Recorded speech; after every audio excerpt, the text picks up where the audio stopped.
1 million d'opérations par an de cataracte. C'est la chirurgie la plus faite dans le monde, la plus faite en France. Le premier truc assez fou, c'est de partir pendant 3 mois à Kaboul, avec un FAMAS, un pistolet automatique. Je suis arrivé mal rasé, le béret enfoncé avec les cheveux trop longs. Ils m'ont tous regardé, mais c'est qui cet extraterrestre ?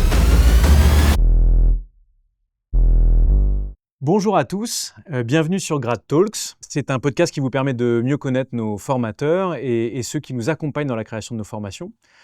Aujourd'hui, il s'agit du docteur Camille Rambaud. Bonjour Camille. Bonjour. Je suis ravi de t'accueillir parce que tu es expert en chirurgie réfractive au laser et en chirurgie de la cataracte. Tout à fait. Et aussi, tu es cofondateur de la clinique Voltaire, qui est une clinique qui est située dans le 11e. Et cofondateur et président de l'ONG Terre d'Ophtalmo. Tout ça, on va pouvoir en parler. Je commence toujours mes podcasts en demandant à l'invité de se présenter. Donc, est-ce que tu peux nous dire un petit peu ton parcours, quel a été ton parcours de vie, de travail jusqu'à maintenant ? Ouais, alors, je vais essayer d'être synthétique, mais merci déjà beaucoup de m'avoir invité. Alors, effectivement, moi, j'ai fait médecine pour faire une spécialité chirurgicale et je me suis passionné pour l'ophtalmologie.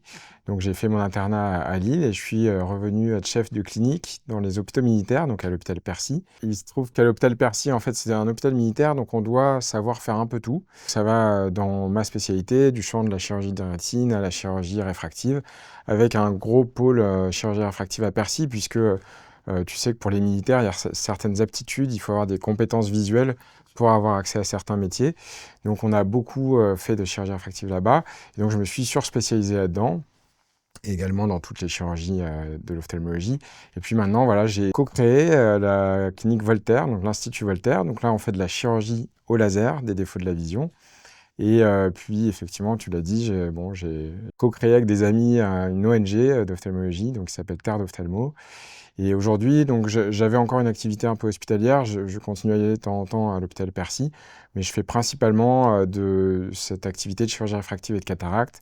Et j'ai aussi un pied dans un cabinet qui s'appelle le COS, cabinet d'ophtalmologie Sorbonne Saint-Michel, avec une super équipe d'ophtalmo et de paramédicaux. Donc j'y vais encore un petit peu. Et donc voilà, une activité qui est variée et qui est chouette. Tu parlais de Percy, tu disais que les militaires, on leur fait des opérations de la vue, pour le coup, pour changer la vue. Parce que pour moi, un militaire, soit il a une bonne vue, Ouais.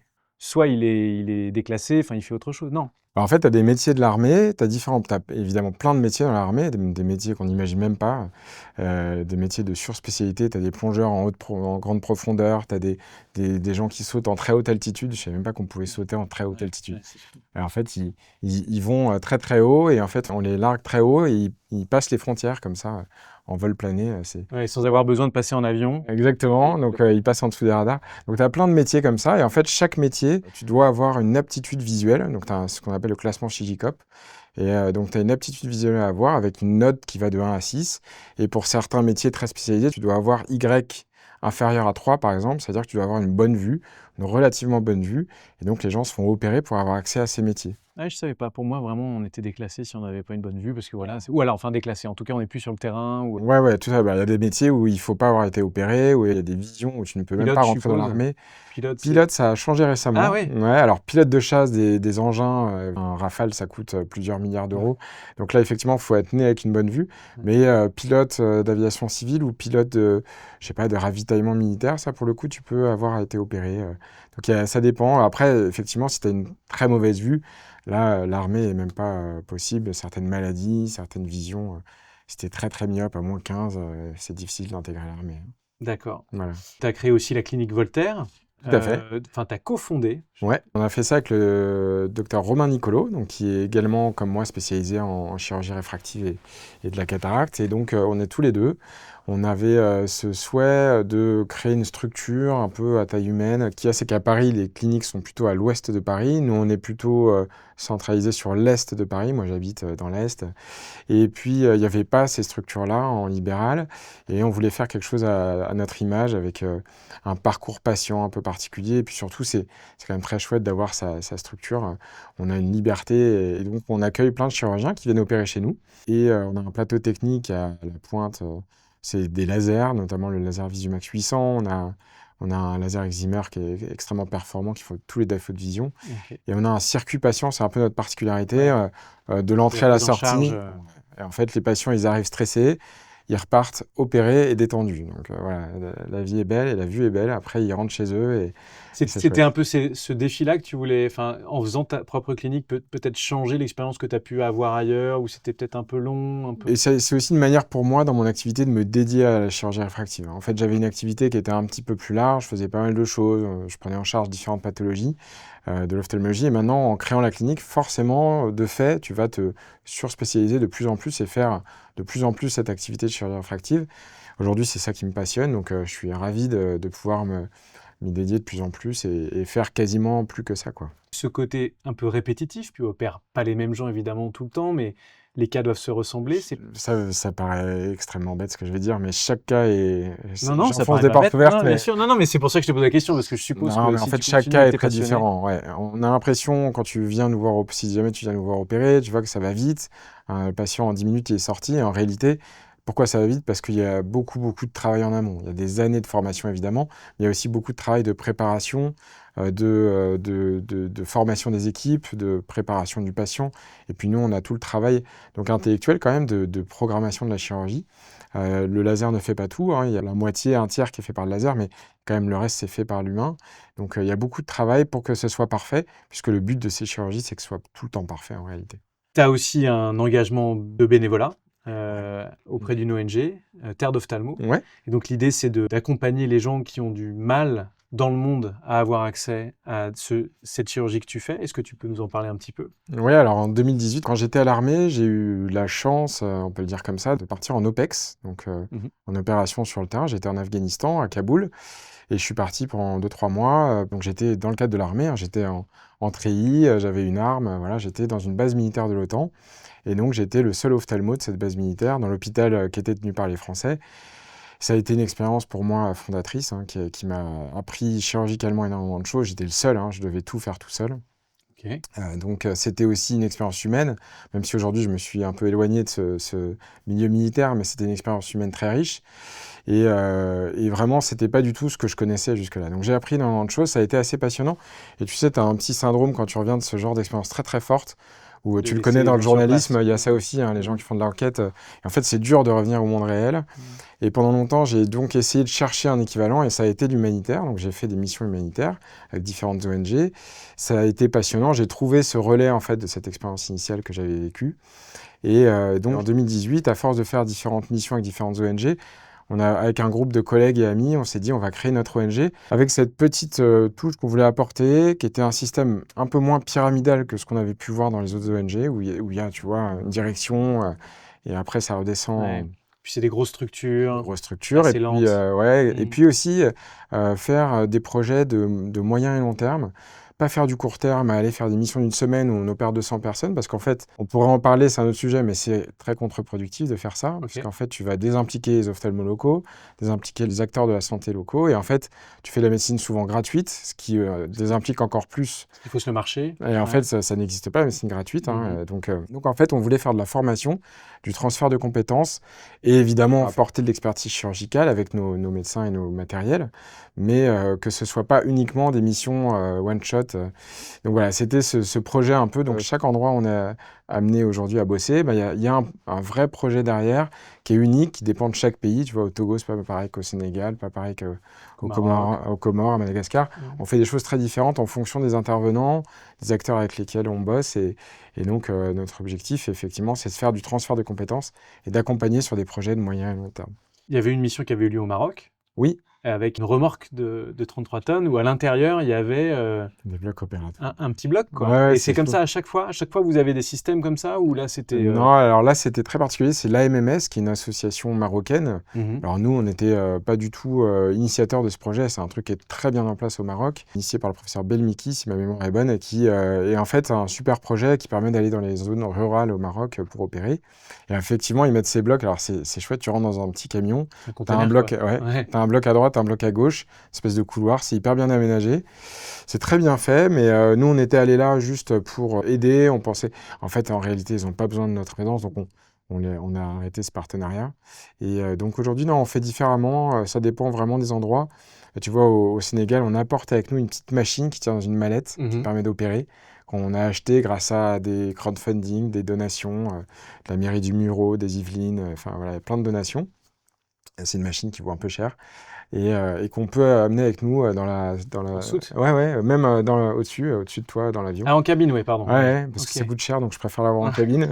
je En comprends. soute, j'ai pas envie qu'on la jette. Je comprends. Et Et c'est ça chouette. suffit. Et ça suffit. Là, on est en train d'acheter un microscope opératoire aussi grâce à des donations diverses qui tient dans une mallette. Donc, on va pouvoir aller opérer n'importe où maintenant. C'est vraiment chouette. Incroyable. Et il y a aussi ton rôle chez Retinax. Oui. Est-ce que tu peux nous préciser ce que c'est, Alors, Retinax, c'est un... cette communauté? Ouais, ça a été créé par un groupe d'ophtalmo et puis aussi de non-ophtalmo, un groupe de médecins et d'amis. Moi, je faisais pas partie initialement. Des gens très bons, très forts, avec une vraie expertise, alors surtout en rétine, mais pas que, en glaucome, en chirurgie réfractive et autres. C'est un groupement de cliniques et de cabinets médicaux qui essayent de mettre en réseau, de faire de la recherche, de mettre en réseau les patients et puis l'expertise médicale. Et donc, c'est très très chouette. Alors moi, je suis un petit peu en dehors de ce projet. Hein. D'accord. Je suis pas Tu participes, toi, Je par contre, c'est participe, ça? voilà, Ouais. exactement. J'ai une relation très amicale avec tous les intervenants, mais je suis un tout petit peu en dehors. Je suis pas l'acteur principal. C'est un peu comme un réseau social, une communauté dans laquelle vous pouvez échanger, ou c'est ça? Ouais, il y a une vraie communauté Parce que- Retinax. Tu vois, ils font un congrès qui aura lieu en décembre. On va se réunir tous. Aujourd'hui, il y a 3 principaux cabinets en Paris et région parisienne. D'accord. Tous les médecins, les orthoptistes, on se réunit pour échanger. Donc, tu vois, il y a à la fois de l'échange de connaissances, il y a aussi de la recherche, hein, beaucoup de recherche qui est faite. Et puis, l'objectif étant de pouvoir amener le patient vers une expertise. Tu as un problème, tu vas voir le super expert qui dépend de ce problème. Ça permet d'avoir un cheminement fléché vers cette expertise-là, quoi. Je te dis ça parce que ce qui m'étonne assez souvent dans les différents podcasts qu'on peut faire et les interviews qu'on peut faire des professionnels de santé, c'est que souvent les ressources d'échange entre pairs, entre experts, c'est souvent Facebook, c'est souvent, et je suis hyper étonné, c'est-à-dire que j'ai l'impression qu'il n'existe pas aujourd'hui de réseau où les experts, les professionnels de santé, les experts scientifiques peuvent discuter entre eux dans un lieu fermé où on peut attester du fait que ce soit vraiment des experts qui participent. C'est pareil en ophtalmologie Ouais, il y a des initiatives qui sont faites quand même. Bon, alors déjà, il y a les congrès médicaux, hein. Oui, Et des mais congrès, il y en a énormément. ouais, c'est un Non. peu comme la cardiologie ou Ouais, exactement. Il y en a plein. J'ai été dans le board d'un congrès d'ophtalmo. Là, je n'y suis plus, mais je connais un peu ce domaine, ce milieu. Et en fait, ce qui se passe, c'est que tu as de moins en moins de très gros congrès. Tu en as toujours. ouais. Mais en fait, il y a de plus en plus de petits congrès, en fait, qui permettent aux gens de se réunir dans une région, dans une ville. Et c'est quand même une occasion de discuter, d'échanger. Moi, aujourd'hui, par exemple, en chirurgie réfractive, j'ai beaucoup de médecins qui m'envoient des WhatsApp. J'ai des groupes WhatsApp. Ouais. Alors, qu'est-ce que tu penses de ce patient? Est-ce que je peux Oui, l'opérer? mais je suis hyper étonné que ce soit WhatsApp qui soit utilisé et que ce Ouais. soit pas. Bah, tu sais, c'est dur de demander un avis aussi, hein. Demander un avis, ça sous-entend que... Donc, quand tu fais des groupes WhatsApp pour échanger, demander des avis, en général, les gens ne parlent pas beaucoup sur ces groupes-là. Alors que quand tu vas sur un one-to-one, les gens vont plus te demander. Ok. C'est pas en groupe que tu dis, là, je sais pas quoi faire. Là, tu le dis qu'à une personne dont tu sais qu'elle est experte. Et donc, il n'y a pas de problème. Relationnellement, c'est bon, quoi. Ok, très bien. Je voulais qu'on parle ensemble aussi un peu de technique et d'innovation, parce que de tout ce que tu me racontes, je pense que c'est un domaine qui te passionne. Est-ce que tu peux décrire les techniques de chirurgie réfractive au laser, telles que LASIK, PKR et trans-PKR? Alors, le laser en général, donc on parle de ça. Effectivement, la chirurgie au laser aujourd'hui, en France, c'est la deuxième chirurgie ophtalmologique la plus pratiquée. Donc, tu vois, tu as environ 1 million d'opérations par an de cataracte, hein. Ça, c'est la chirurgie la plus faite dans le monde, la plus faite en France, Ok. toutes spécialités Dans le monde. confondues, hein, dans le monde. Ok. C'est Mais de la chirurgie ophtalmo, ophtalmologique mais également hors ophtalmo. C'est la Ok. chirurgie la plus faite dans le monde et la plus faite en France. Ok. Donc, toute chirurgie confondue. Et donc, la deuxième chirurgie la plus faite en ophtalmologie cette fois, c'est la chirurgie réfractive au laser. Mhm. Donc, ça représente entre 200 et 300 000 opérations par an. En Et France. En France. Ok. Dans le monde, c'est des dizaines de millions, hein, depuis très longtemps. Ça a commencé dans les années 80, 90. Donc, en fait, la chirurgie au laser, il y a différentes techniques. Aujourd'hui, alors, le premier truc qu'il faut savoir, c'est que toutes ont le même résultat. C'est-à-dire qu'il n'y a pas une technique qui va donner des meilleurs résultats visuels qu'une autre. Ok. Il n'y a pas une sous-technique qui marche moins bien. Ça n'existe pas. Donc, quand un chirurgien va proposer au patient, dire « je vais vous faire une trans-PKR », ça ne va pas être moins bien qu'un LASIK. Okay, c'est parce que c'est la meilleure technique pour lui. C'est ce qui est le plus adapté à ses yeux, mais ce n'est pas une sous-technique. Ouais. Pourquoi je parle de la trans-PKR et de la PKR? Parce que ces deux techniques-là, en fait, elles n'ont pas une récupération qui est immédiate. C'est la technique qu'on va réserver aux gens qui ont soit des cornées fines, soit des défauts de vision. Il y a quelque chose qui fait qu'on ne va pas pouvoir faire LASIK ou SMILE, et donc on va orienter vers la PKR, la trans-PKR, et on la réserve un peu en seconde intention aujourd'hui, en réalité, parce que ça récupère pas tout de suite et que ça fait un peu mal. Mais c'est pas pour autant que c'est moins bien. Exactement. Et quand on dit au patient c'est une transpécaire, s'il s'est un peu renseigné, il le vit parfois comme une petite punition.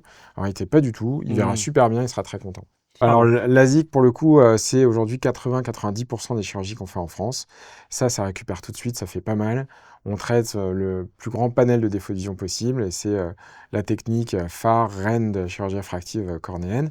Et dernière technique, c'est le SMILE, donc qui est une technique un peu plus anecdotique. On fait un peu moins en France parce qu'en fait, elle nécessite un plateau technique dédié. Qui s'appelle, je t'en ai parlé, le Visumax 800, qui est un laser de chez Zeiss que moi j'ai à Voltaire. Et donc, on peut le faire aujourd'hui pour certains défauts de vision. Mais voilà, il y a d'autres pays. Au Royaume-Uni, on fait beaucoup de smile. En France, un peu moins. C'est culturel, c'est lié au plateau technique. Voilà. Et est-ce que tu as vu une évolution? Forcément, il y en a une, hein, mais on arrive à un plateau et que ça changera pas beaucoup, c'est-à-dire que les techniques corrigeront toujours la même chose et on arrive à un maximum? Ou est-ce que tu crois que ça ne fait que progresser? J'ai mon fils, moi, par exemple, qui a des gros problèmes de vue, qui est astigmate très fort. Non, pardon, hypermétrope très fort. Et donc, je crois que c'est pas opérable aujourd'hui. Je crois que tu peux pas avoir... Si? Si, ouais, c'est opérable. Ok. C'est opérable. Alors, ça l'a toujours été quasiment. Mais il a quel âge, ton fils? Il a 13 ans. Ouais, donc de toute façon, il est trop jeune. Il y a différentes choses. Dans l'hypermétropie faible ou moyenne ou modérée, on va pouvoir faire des chirurgies au laser, très simplement. Hein, ça marche très, très bien. Sous réserve que l'état de l'œil du patient le permette, parce qu'il y a quand même des gens qui ne peuvent pas être opérés. Mais si jamais ça ne peut pas être fait au laser, il y a aussi des techniques par des implants qui existent, notamment ce qu'on appelle les implants FAC. Et donc là, on peut opérer des hypermétropies plus fortes, toujours sous réserve d'un bilan préopératoire qui le permette. Ouais. Mais l'hypermétropie est opérable, comme d'ailleurs tous les défauts de vision. Hein. Tous les défauts. Il n'y a pas de astigmatisme, myopie. En 1, c'est la myopie, ce qu'on fait le plus souvent. L'astigmatisme, il est très fréquent aussi et associé à tous les défauts de vision, on le fait aussi. En 2, c'est la presbytie, ça on le fait beaucoup aujourd'hui, les gens qui voient plus de près.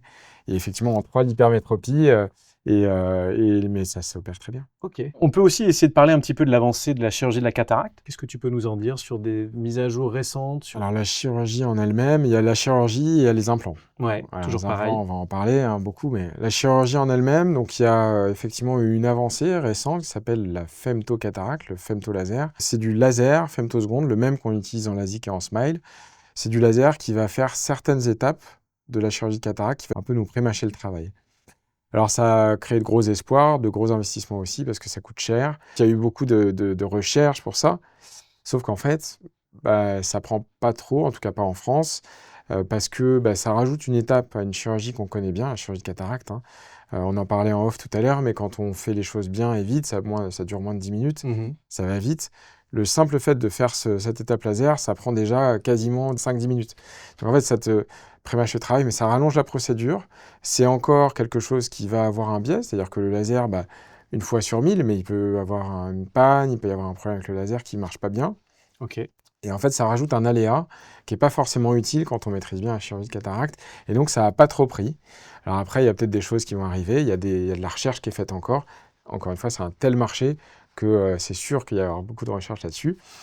Ça, c'est pour la chirurgie. Et après, tu as les implants. Les implants, c'est en permanente évolution. Il y a plein d'innovations régulières. Ça, c'est chouette. Hein. Aujourd'hui, on a des très bonnes qualités d'implants. Mais effectivement, ça change régulièrement, quoi. Je voulais aussi te parler de ton podcast. Oui. Parce que t'en as un. J'ai oublié d'en parler. Ouais, t'en as un toi aussi. Qu'est-ce qui t'a motivé à faire ce podcast? Alors ça, c'est avec mon ami Maxime Delbar. Donc j'étais chef de clinique avec lui à l'hôpital Percy. Il est venu me voir un jour en me disant « Attends, il n'y a pas de podcast d'ophtalmo francophone. » Il y en avait des anglophones que lui écoutait. Il n'y en a pas en français. Ça serait sympa de faire ça. Il n'y a pas de marché derrière, c'est pas but lucratif. Tu peux nous dire ce qu'il y a dedans? Parce que c'est pas pareil que nous, c'est pas que des échanges comme nous on fait là. Alors nous, le but c'est d'aller voir un expert d'un domaine précis et de lui poser des questions précises sur son domaine d'expertise. Donc on est allé voir par exemple en glaucome, des plus grands experts nationaux français, le professeur Labbé, qui est chef de service au 15-20, à qui on pose des questions. Alors il se trouve que le glaucome, on connaît, même si c'est pas mon domaine particulier d'expertise, mais quand même, je connais bien, Maxime Delbar connaît bien aussi, donc on sait les questions pertinentes, on rédige des questions pertinentes, on va les poser à cet expert, et après, il y a un petit montage qui est fait, et on publie ça, donc c'est à destination principalement des ophtalmos et puis de tous les gens de la filière visuelle, hein. Mais c'est aussi en fait à destination des patients parce que quand tu as un glaucome, c'est probablement 20, 30, 40 ans de maladie devant toi parce que c'est des maladies qui ne partent pas. Et il y a des gens qui connaissent très bien leur maladie, qui veulent en savoir plus. Avoir le professeur Labbé qui vient de parler dans les oreilles et te dire tout ce qui est vrai aujourd'hui scientifiquement sur ce domaine, c'est très précieux. Et en fait, on a un très bon accueil. On s'était dit, on voit, on fait 1 an, on voit, et en fait, il y a une telle audience que c'est chouette, on continue. Et là, on refait une année encore avec plein d'épisodes à venir. Tu as l'impression que tes patients, avec Internet, avec toutes ces recherches qu'ils peuvent faire aujourd'hui, parfois ça peut être compliqué d'avoir des gens qui n'ont pas forcément la bonne info. Ce que tu expliquais par exemple entre les différentes interventions, si tu utilisais ce type de laser, ce type d'intervention ou pas. Est-ce que tu trouves que le fait que les gens soient très au courant, c'est bénéfique ou pas? En fait, ça dépend de la psychologie du patient et puis en fait de la relation avec le médecin et donc du médecin, parce qu'une interaction préopératoire ou pas que, médicale avec un médecin, c'est forcément une relation à deux. Donc c'est quelque chose qui se met en place. Ça dépend de l'écoute du patient, de l'écoute du médecin. Bon, en tout cas, moi, ce que je peux te dire, c'est que je pense que de manière générale, le plus d'informations le patient a, le mieux c'est. Le but, c'est que le patient ait toutes les clés en main, connaître ses problèmes, sa maladie et les solutions qu'il peut y avoir. Ça, c'est toujours bénéfique en réalité. Après, il y a la surinformation. Ouais. Les gens qui essaient d'avoir le contrôle sur ce qui se passe dans leur cas, quand on va chez le médecin, malheureusement, on est obligé de lui donner les clés. Et en fait, c'est ça le truc. Donc à un moment, si le patient est surinformé et qu'on sent qu'il ne veut pas nous donner les clés, là, malheureusement, ce n'est pas un problème de la surinformation, c'est un problème de psychologie et de relation patient. C'est comme quand tu montes dans l'avion, tu ne peux pas piloter en fait. Il y a un pilote, ce n'est pas toi qui pilote, c'est lui. Et donc tu es obligé de lui faire confiance, c'est un peu le même principe. Voilà, c'est plus de la psychologie avec le patient. Mais globalement, je reviens sur ce que je disais au début, le plus le patient a d'informations, le mieux c'est forcément. Même si c'est que lui qui s'informe de son côté, toi, ça ne te dérange pas? Bien sûr, j'ai plein de patients qui me disent voilà, j'ai lu que tel implant, c'était mieux dans tel cas. Auquel cas, j'essaie de faire une réponse le plus pertinente possible, toujours en tenant compte de cet aspect psychologique, parce que pour ne pas l'emmener vers une surinformation et un surstress. Bien sûr. Et est-ce que quand vous analysez les stats d'écoute de vos épisodes, tu sens qu'il y a des sujets qui intéressent plus ou moins? Parce que forcément, tu as les nombres d'écoutes. Alors même si c'est parfois pas que ça, parce qu'il peut y avoir aussi, je sais pas, un peu de pub ou un peu de gens qui en parlent dans un autre podcast, c'est ce qui fait que les gens ils vont aller écouter. Mais est-ce que tu as l'impression qu'il y a des thématiques qui sont plus fortes? Oui, il y a un peu ça. Alors après, ce qu'on voit, c'est que globalement, ils sont quasiment tous autant écoutés, les épisodes. Il y a des épisodes qui ressortent parce que c'est un intervenant qui est connu, qui parle d'un domaine qui intéresse beaucoup. Notre premier épisode, c'était avec le docteur Cathy Ganem sur la chirurgie de la presbytie. Bon, c'est quand même quelqu'un de très connu, qui sur un sujet qui est très intéressant, la chirurgie de la presbytie, il y a beaucoup de gens qui veulent savoir. Donc voilà, après, il y a des épisodes qui nous passionnent plus. Moi, il y a un épisode sur l'ophtalmologie humanitaire et mondiale qu'on a fait avec le professeur Resnikov, qui est quelqu'un d'extraordinaire. Pour moi, c'est totalement passionnant ce qu'il dit. C'est même l'enregistrement, j'étais presque ému tellement c'était chouette. Et donc, il a de bonnes écoutes aussi, mais je me dis, il faudrait qu'il y en ait beaucoup plus parce que c'est passionnant. Mais globalement, ils sont tous à peu près. Il n'y en a pas qui ressortent. Ouais, c'est ça. Ouais. Je voulais voir si tu parlais des implants peut-être dans tes podcasts, parce que chez Grad, avec nous, là, on va en parler, la collaboration qu'on a ensemble. Tu fais une formation sur les avancées et les innovations des implants intraoculaires dans la chirurgie cristallinienne. C'est ça. On aime bien demander à nos formateurs d'expliquer le contenu de la formation assez rapidement. Alors, est-ce que tu crois que tu pourrais arriver à te plier à cet exercice? Je vais essayer.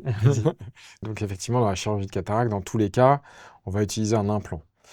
Cet implant, la qualité de cet implant, c'est fondamental, c'est très important. Alors, il y a les implants qui sont monofocaux, donc c'est des implants qui permettent de voir à une seule distance. C'est des implants qui sont très bons, de très bonne qualité, mais même ces implants-là, il y a différentes qualités, différentes tailles d'optique, différentes manières d'aller se mettre dans le sac cristallinien, différentes haptiques, c'est des petites pattes qui vont permettre de le stabiliser, différentes épaisseurs, différentes couleurs, il y a plein de particularités. Souvent, le chirurgien a ses habitudes, il va choisir un plutôt qu'un autre. Quel est le tenant aboutissant de ce choix? C'est quand même très important et très, très intéressant. Après, il y a les implants monofocaux toriques. Donc ça, c'est des implants qui corrigent en plus l'astigmatisme. Donc ça, pareil, il y a différents moyens de stabiliser. Quand on corrige l'astigmatisme, l'implant doit se positionner dans le sac dans un axe. Et il faut qu'il soit bien stable, qu'il ne tourne pas en post-opératoire. quelle est la manière dont on va stabiliser cet implant. Donc, il y a plein de choses qui existent. Et puis après, il y a les implants, donc, qui sont les implants premium, qui permettent de corriger tout ou partie de la presbytie.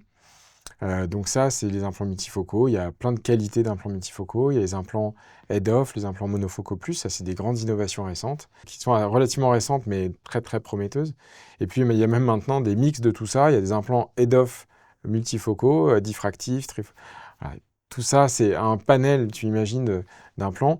Et donc, c'est très important de savoir comment s'y retrouver, savoir quel implant choisir, pour quel patient. Et c'est fondamental quand on va faire la chirurgie cataracte, qui encore une fois est la chirurgie la plus faite au monde. Donc là, il y a matière à réflexion. C'est tout ce qui est expliqué dans cette formation continue, enfin dans ces vidéos que tu vas tourner avec nous. Exactement, on va parler de ça.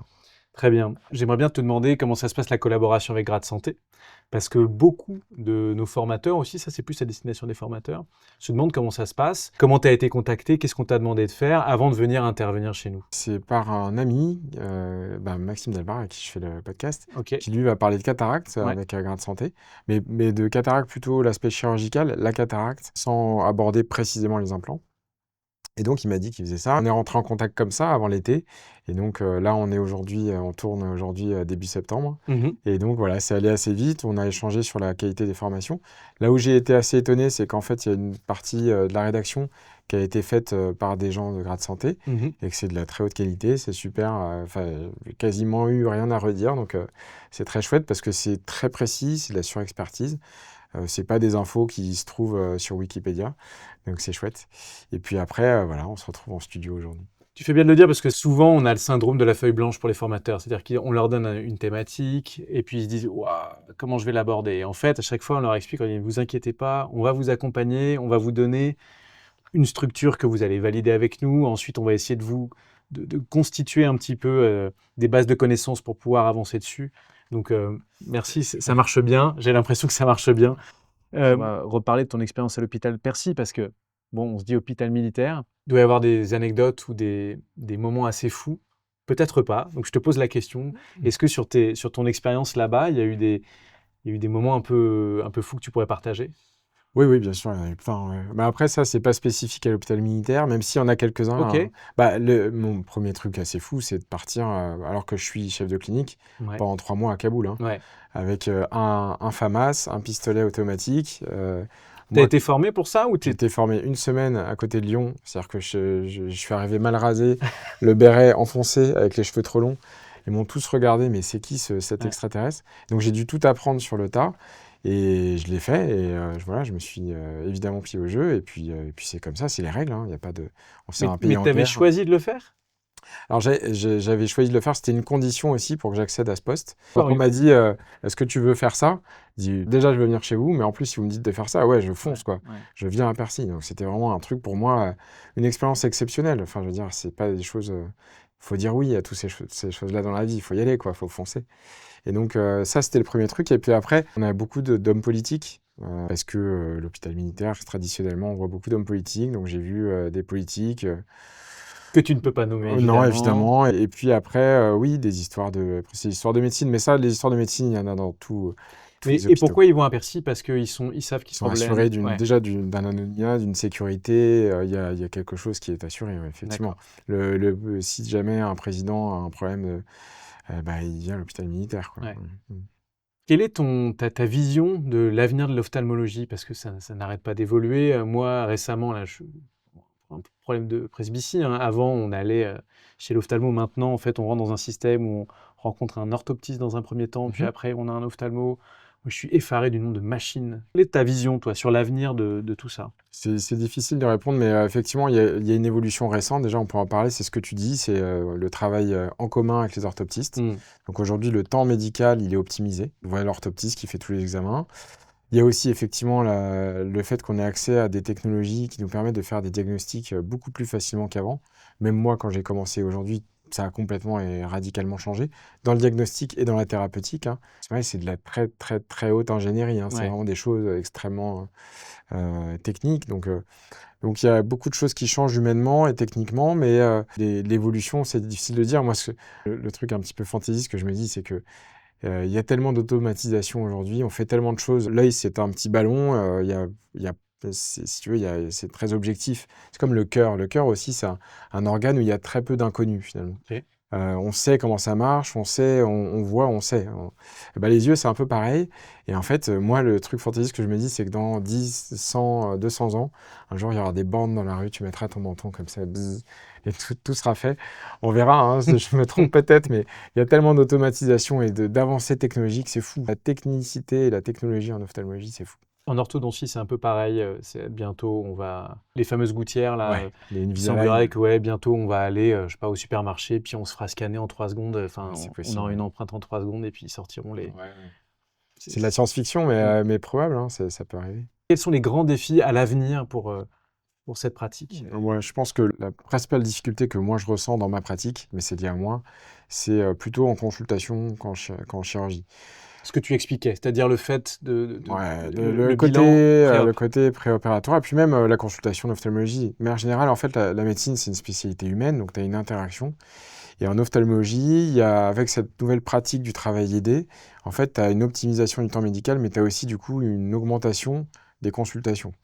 Donc, quand tu fais de la consultation en ophtalmologie, de la consultation tout venant de lunettes, et ben, en fait, tu vois beaucoup de patients à la journée.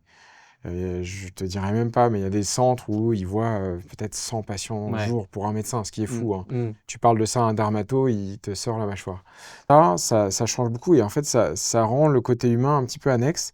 C'est dommage et en même temps, on doit le garder parce que, toi, comme moi, quand tu vas chez un médecin, tu l'évalues à ses compétences médicales, mais en fait, en grande partie à ses compétences relationnelles. Oui. En fait, hein, c'est ça qui joue beaucoup. Tu Est-ce que trouves qu'un tu médecin fites est ou pas bon. avec celui qui est en face de toi? Le Ouais. médecin est bon si tu l'as bien aimé. Si tu l'as pas bien aimé, même s'il est très bon, il sera pas bon. Mhm. Donc en fait, c'est très important ces compétences humaines et ça fait partie de la médecine. C'est évidemment très important. Et aujourd'hui, en chirurgie, opérer, c'est très simple. Moi, j'arrive, j'opère, j'ai pas besoin de réfléchir. Très simple.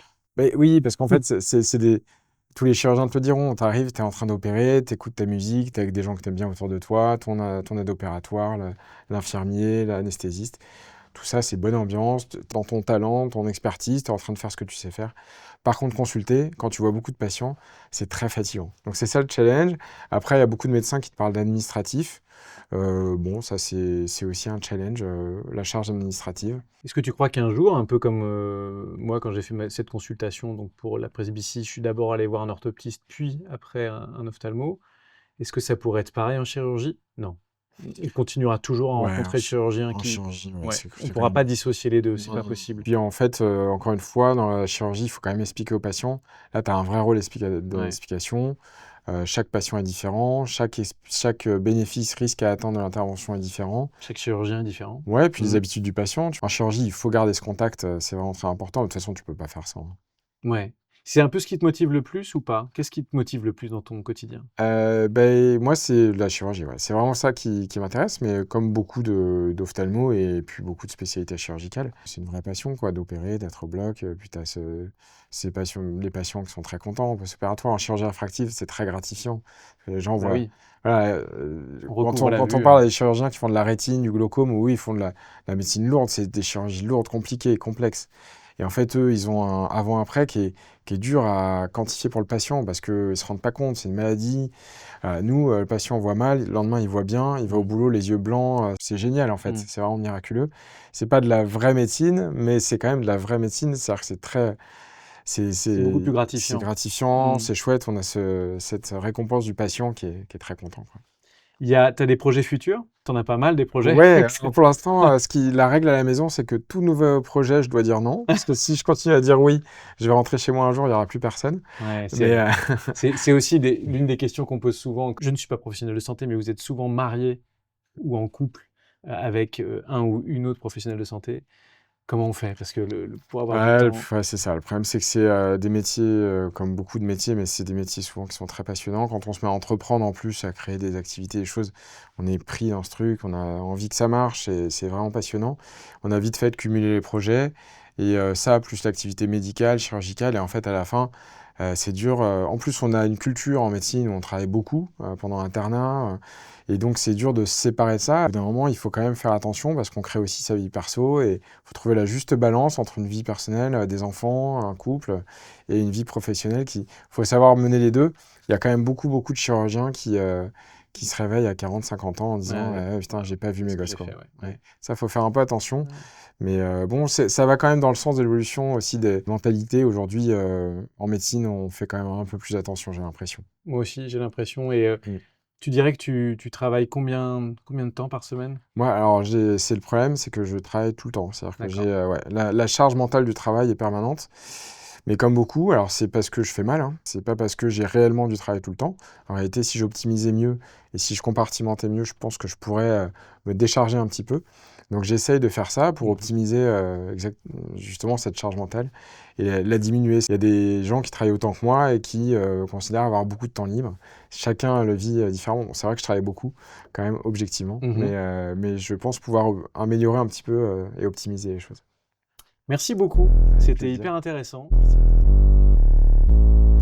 Si la formation que Camille a fait avec nous sur les implants en chirurgie vous intéresse, n'hésitez pas à vous rendre sur le site de Grade Santé. Vous y trouverez toutes les informations nécessaires ainsi que l'ensemble de notre catalogue. On se retrouve bientôt pour un nouveau podcast avec un de vos confrères. Suivez-nous pour n'en rater aucun.